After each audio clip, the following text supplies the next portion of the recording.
When I review Nintendo Switch games, they have to be unique. I don't do your run-of-the-mill game reviews. I wait until the game does something crazy and then I cover it, and today is no exception. LEGO Horizon Adventures, the PlayStation game on Nintendo Switch. See what I'm saying? Just the fact that this game came to this console feels strange. This is the 4th Horizon game, and it's already got a LEGO adaptation. It just feels like it's ahead of its time. I'm not saying it's a bad thing, I'm just pointing it out here. Regardless, I wanted to look at this game on the Nintendo Switch, just to see if I could find any funny quirks this version might have. Also, thank you to PlayStation for sending me a free code so that I could create a review early. Let me just reassure you, I'm still going to give you my full, unfiltered opinion. Right away, you'll notice a big difference compared to the traditional Horizon games. Not only is it made of LEGO, but this isn't an open-world 3D action-adventure game like we're used to from the series. Instead, this is a LEGO game with linear levels from an isometric point of view, which is also kind of different from the traditional LEGO games. Oh, and I should also mention, this isn't my first LEGO game I've played, as I played every LEGO game on the Nintendo Switch already. So I think I can compare this pretty well to other LEGO games that are on the Switch. And at the end, I'll be ranking it on my official LEGO game tier list, which I created in my last video. So my credibility is pretty good, I'd say.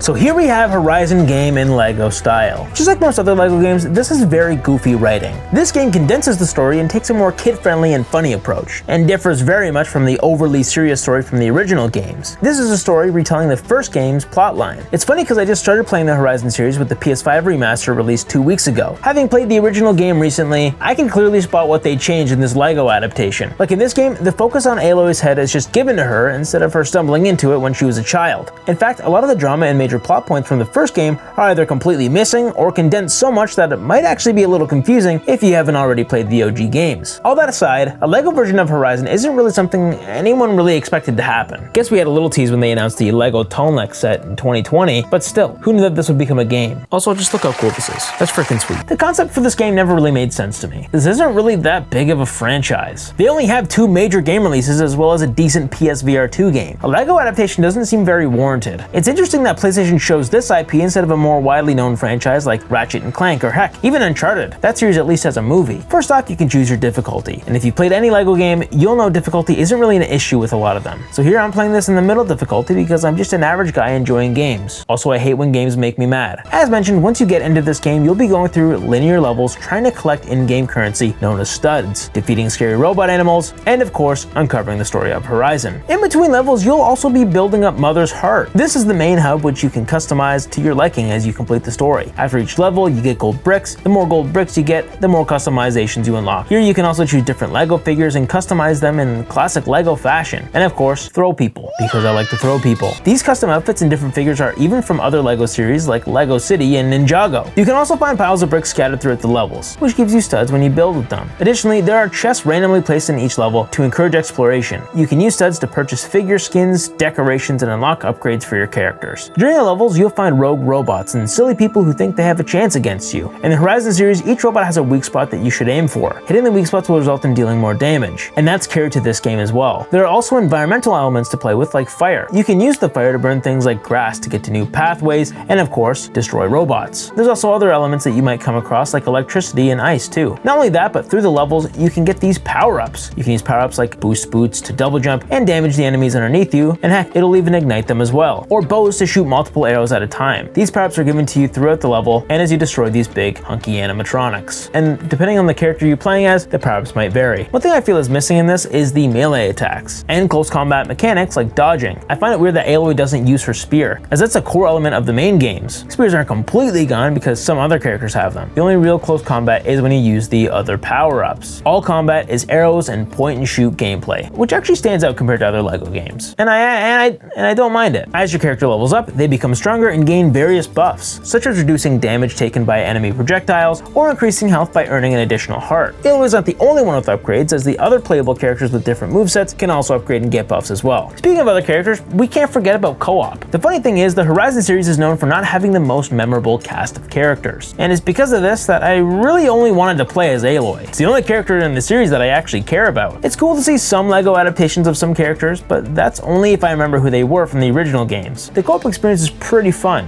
It's exactly what it promises. The same game with 2 people. And yeah, I played a good portion of this game with a friend, but I wouldn't say it really added to my experience. If anything, it just kind of made things more hectic. Not in a bad way or anything, just in a way. Another thing that makes this co-op stand out is the fact that there's actually online co-op. You don't need to be in person, which is actually a really cool addition that we don't see in any other LEGO game, except for LEGO Fortnite. As for the overall environment of this game, these levels look great, and by far is one of the best looking LEGO games ever. The levels seem vast, even though they're linear. The robots look big and spooky even from this top-down perspective. The environments look luscious and the water even looks like it's flowing. The development team did a fantastic job captivating these Horizon levels into LEGO. But of course, what are the Nintendo Switch quirks? If you've seen the gameplay of this game on other consoles, it looks incredible. This could be the best graphics of any LEGO game so far, with fantastic lighting and the crisp resolution, but how much of that quality actually carries over to the Switch version? Well, surprisingly, graphics look fantastic on Switch. The vast levels are showcased well, and I'm genuinely surprised with the amount of care and polish the team added to this port. You can definitely tell that this is not the same level as current gen consoles, but for a Switch game, it looks quite impressive. The resolution's a bit low, which is probably the most noticeable part on the Switch, and while it's not unplayable, the gameplay can get a little blurry at times. However, many assets like the menus, the load screens, the text, all seem to be at 1080p, which is a plus. The textures look great and effectively showcase the plastic appearance of actual LEGO. The reflections are also fairly decent. While not all present, they still look good enough. The overall lighting is impressive, featuring dynamic shadows and other nice effects, like this cool blur that is often absent in most Switch ports. I'm also pleased to see that there's a lot of LEGO pieces just flying around as you're walking. These things would usually just be off the Switch to prevent the Switch from exploding. As for the overall performance, the frame rate is sufficient. It's locked at 30 frames per second as opposed to the much more preferred 60 frames per second like other console versions. But at this point, we Switch users need to understand that 30 frames per second is just what we get, and that's fine. As long as it's consistent, that's all that matters. And I'm happy to report this game is very consistent with its frame rate. It barely chugs or dips, which makes me a happy guy for sure. I didn't mind playing this at 30 frames per second as my eyes adjusted to it pretty fast. Also, I'm a Switch gamer, so I'm just kind of used to it. But now back to the main question. Why in the world is this game on Switch in the first place? This is a PlayStation IP. Why isn't it just on PlayStation? As we've seen with a lot of PlayStation games recently, they've started to get handsy with their games on PC. They want people who don't have a PlayStation to enjoy these games still. They know the market of people who own PCs, PlayStations, and Switches are fairly different, which is also why it's not available on Xbox. They clearly wanted fans on Switch to be interested in the Horizon series and possibly jump to the OG games by,